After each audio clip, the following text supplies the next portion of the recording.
গাড়ি রাখার কি আপনার বৈধতা আছে এভাবে? বৈধতা তো নেই। গাড়িটা চলে যাচ্ছে, আমি গাড়ি ঢুকাচ্ছি না এখন। না আমি রাখিনি তো, আমি মেকানিক কাজ করি, গাড়ি সাইড করতেছি।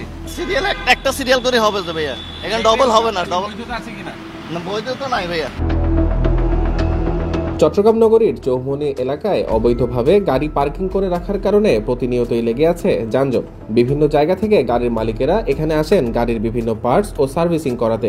সড়কের ওপর গাড়ি রেখে চলে গাড়ির সার্ভিসিং এর কাজ। সড়কে এভাবে গাড়ি রাখার বৈধতা না থাকলেও নির্দ্বিধায় গাড়ি রাখছেন সবাই। বৈধতা তো নেই, আমি ওয়েট করছি। আমি কিন্তু আমার বন্ধু পাশে গেছে তো ওয়েট করছি, এই জন্য গাড়ি থেকে আমি নামি নিই, গাড়ি কিন্তু পার্ক করি। না আমি চলে যাচ্ছি। না অনেকক্ষণ ধরে দেখলাম আপনি না গাড়ি এখানে রেখেছেন। এখন। না আমি রাখিনি তো। সড়কে গাড়ি রাখার কি আপনার বৈধতা আছে এভাবে? আমি তো এখানেই পার্কিং করব। এটা কি পার্কিং? না আমি এখানেই পার্কিং। না আপনি আমাকে বলেন এখানে বৈধতা আছে কিনা আপনার?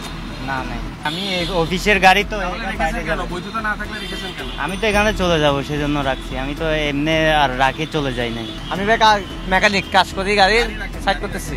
এখানটা একটা সিরিয়াল করে হবে তো ভাইয়া, এখানে ডবল হবে না। ডবল বৈধতা আছে কিনা? না, বৈধতা নাই ভাইয়া। সড়কে শৃঙ্খলা ফেরাতে ও যানজট কমাতে আইন শৃঙ্খলা বাহিনীও নিয়েছেন আইনি ব্যবস্থা। অবৈধভাবে সড়কের ওপর রাখা গাড়িগুলোকে আনছেন শাস্তির আওতায়।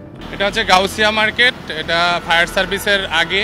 এখানে আমরা প্রতিনিয়তই মোবাইল ডেঙ্গু টহল দিচ্ছি যাতে গাড়ি ডাবল করে কোনো রকম প্রতিবন্ধকতা না করতে পারে। সার্বক্ষণিক আমরা এই দায়িত্বটা পালন করতেছি আমাদের ডিসি ট্রাফিক স্যারের নির্দেশে। এখানে কোনোভাবেই ডাবল করা যাবে না। সিঙ্গেলে জাস্ট কিছুক্ষণ দাঁড়িয়ে এরা পাশ দিয়ে চলে যায়, এর বেশি কিছু না। আর আমরা সার্বক্ষণিক টহলে আছি যাতে ডাবল করে কোনো রকম প্রতিবন্ধকতা না করতে পারে। এই এলাকার পার্কিংয়ের ব্যাপারে আমরা খুবই সচেষ্ট। আমরা চেষ্টা করতেছি আমাদের মতো করে যানজট নিরসনে।